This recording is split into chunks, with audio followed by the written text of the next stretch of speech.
तो पहला सीन हिंदी का एक कल्ट प्ले है आषाढ़ का एक दिन। ये बहुत बार किया गया, बहुत तरीके से किया गया।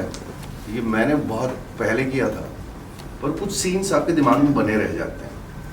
तो ये वैसा ही सीन है जो दिमाग में रह गया। कालिदास और मल्लिका की प्रेम कहानी। बचपन में बड़े अच्छे दोस्त हुआ करते थे, बाद में प्यार में पड़ गए एक दूसरे के। अब उनका एक कॉमन फ्रेंड है विलोम, वो भी राइटर है, कवि है। अब होता है कि कालिदास को राजघराने से ऑफर आ जाता है राजकवि बनने का। वो जा नहीं रहा होता, मल्लिका बहुत पुश करती है उसको कि इतना बड़ा ऑफर है, मत ठुकराओ, और वो चला जाता है। वहां जाने के बाद सारी चीजें भूल जाता है। एक अक्सर देखा होगा आपने कि हमारी लाइफ में एक पॉज बटन होता है। जब हम अपने होम टाउन से निकलते हैं या कहीं से निकलते हैं, वो पॉज बटन ऑन कर देते हैं। हमको लगता है यहाँ से वापस जाने के बाद वो पॉज बटन हटेगा और लाइफ वहीं से शुरू होगी, जबकि वहाँ पूरी ज़िंदगी चल रही होती है। तो आपको जाते ही अलग से सरप्राइजेस मिलते हैं वहाँ। अचानक से फादर बूढ़े लगने लगते हैं, है ना, कि दांत, नकली दांत आ गए यार इनके, क्या हो गया, ये बिल्डिंग नहीं थी, ये रोड कहाँ चला गया। तो ये जो पॉज बटन का सिलसिला है बड़ा खतरनाक है। तो कालिदास के लिए हमेशा से था कि पॉज बटन ऑन किया है, मेरी गर्लफ्रेंड वही होगी, वैसी ही होगी, वापस आऊँगा वहीं से लाइफ शुरू होगी। यहाँ लाइफ डिजास्टर हो चुकी है। सो ये सीन वही है कि मल्लिका वेट कर रही है। अब उसके लाइफ में एक ही होप बचा है कि कालिदास जो भी लिखता है उसमें लगता है कि उसकी हीरोइन मैं हूँ। बस यही एक उम्मीद है जिसमें वो जिंदा है। और आज पता चला कि कालिदास सब कुछ छोड़ रहा है। यहाँ से सीन शुरू होता है। तो आइए देखते हैं आषाढ़ का एक दिन, लेखक मोहन राकेश।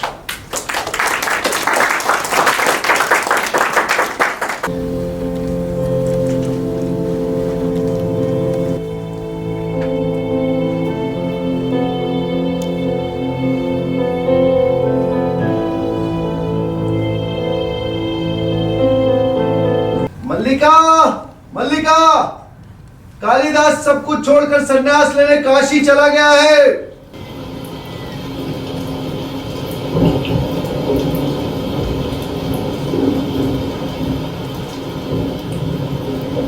नहीं, तुम काशी नहीं जा सकते, तुम संन्यास नहीं ले सकते। मैंने इसलिए तुम्हें यहाँ से जाने के लिए नहीं कहा था। मैंने इसलिए भी नहीं कहा था कि तुम जाके कई का शासन बाहर संभालो, फिर भी तुमने किया। मैंने तुम्हें शुभकामनाएं भी दी, यद्यपि प्रत्यक्ष तुमने शुभकामनाएं ग्रहण नहीं की। मैं यद्यपि तुम्हारे जीवन में ना रही, परंतु तुम मेरे जीवन में सदा बने। मैंने तुम्हें कभी अपने से अलग नहीं होने दिया। तुम रचनाएं करते रहे और मैं समझती रही कि मैं सार्थक हूँ, मेरी भी जीवन की कुछ उपलब्धि है। और आज तुम मेरे जीवन को इस तरह निरर्थक कर दोगे। तुम जीवन से तटस्थ हो सकते हो, परंतु अब मैं तटस्थ नहीं हो सकती। कभी देखो इस जीवन को मेरी दृष्टि से। जानते हो मैंने ये वर्ष कैसे व्यतीत किए हैं। मैंने क्या क्या देखा है, क्या से क्या हुई हूं मैं।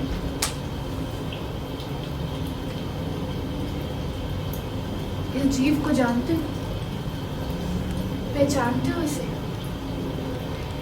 ये मल्लिका है, धीरे धीरे बड़ी हुई, और मैं माँ के स्थान पे इसका ख्याल रख रही। ये मेरे अभाव की संतान, जो भाव तुम थे वह दूसरा कोई और न हो सकता।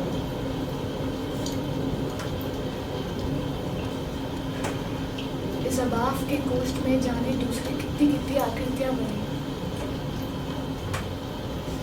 जानते हो मैंने अपना नाम खोकर विशेषण उपार्जित किया, और आज अपनी दृष्टि में मैं केवल विशेषण हूँ।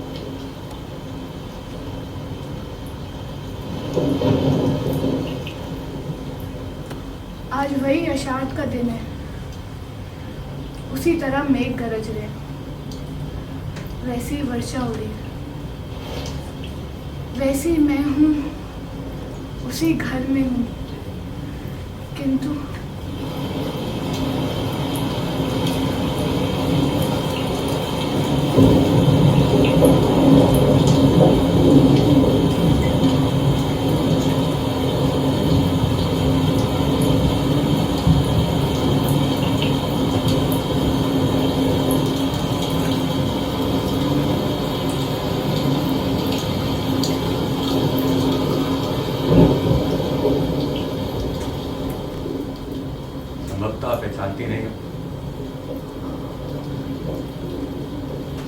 पहचानना ही स्वाभाविक है, क्योंकि मैं वो व्यक्ति नहीं जिसे तुम पहले पहचानती रही, दूसरा व्यक्ति। सच कहूं तो वो व्यक्ति जिसे मैं स्वयं नहीं पहचानता।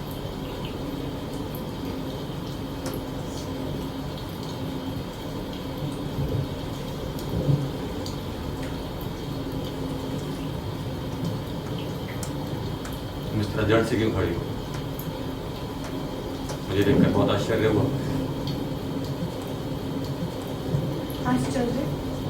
मुझे विश्वास ही नहीं हो रहा कि तुम हो और मैं जो तुम्हें देख रही हूँ वो मैं देख रहा हूं तुम भी वो नहीं। सब कुछ बदल गया। यह संभव है कि परिवर्तन केवल मेरी दृष्टि में ही हुआ है। मुझे विश्वास नहीं होता कि ये सपना नहीं है। नहीं, सपना नहीं। यथार्थ है कि मैं यहाँ आया हूँ, दिनों की यात्रा करके थका टूटा हारा हुआ यहाँ तक आया हूँ कि एक बार यहाँ के यथार्थ देख सकूं। बहुत भीग गए हो। मेरे यहाँ सूखे वस्त्र मेरे भीगे होने की चिंता मत करो। जानती हो, उस तरह भीगना भी जीवन की एक महत्वाकांक्षा हो सकती है। वर्षों के बाद भी लो सूखना नहीं चाहता। बहुत थक गए हो। चलते चलते बहुत थक गया था। भाई दिन जो रहा था, वर्षों के बाद जैसे सारी थकान मिट गई। तुम सचमुच पहचाने नहीं चाहते। तुम्हें कहाँ पहचानी जाती?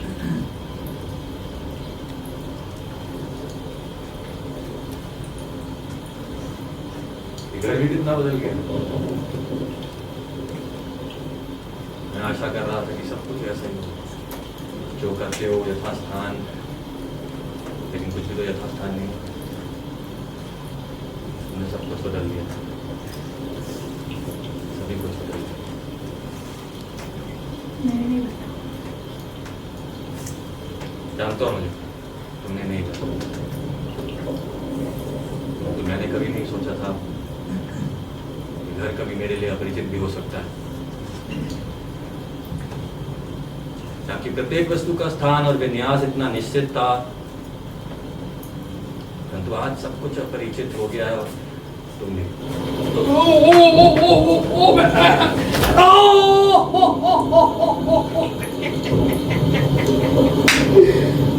भीगे दिन में फिसल कर गिरे और गिरे वो भी खाई में। भैया भी लोग कितनी बार कहा है इतने ऊंचे मत चढ़ा करो। अरे नहीं, वो भैया भी लोग क्या सुन ले।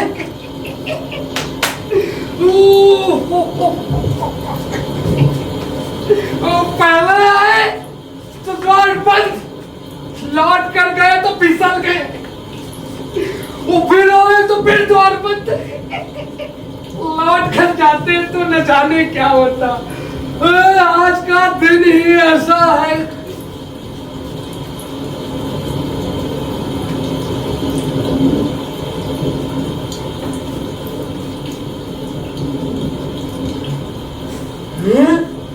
न जाने आंखों को क्या हो गया है।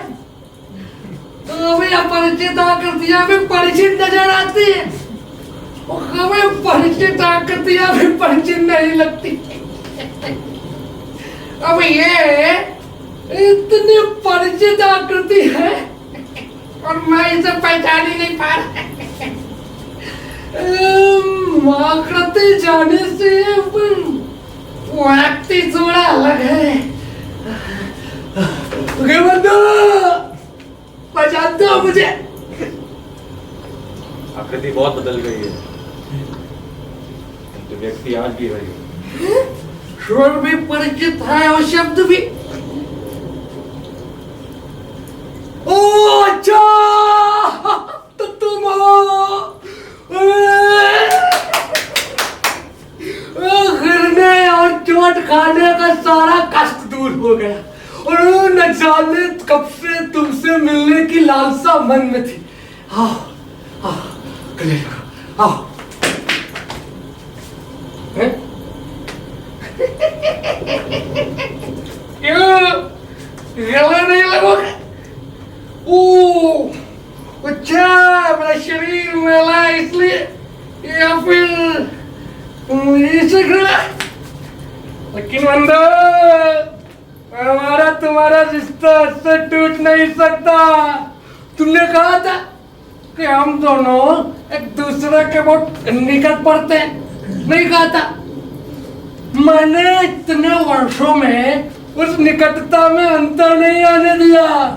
मैं तो कहता हूँ कि अब हम दोनों एक दूसरे के और भी निकट नहीं। केवल लिखा, ठीक कहा ना मैंने? क्या हुआ? तुम आज तंबे से क्यों खड़ी हो? अब तो इस घर में आती थी नहीं, अब तो अधिकार से आता है नहीं, अब तो कालिदास का स्वागत आदित्य भी कर सकता है नहीं। वरना कहोगे कितनी आकस्मिक बात है कि तब भी हमारी मुलाकात यही होती थी और आज भी यही हुई है। और यकीन मानो ये कोई आकस्मिक बात नहीं है। तुम जब भी आते हमारी मुलाकात यही होती, इसी घर में होती।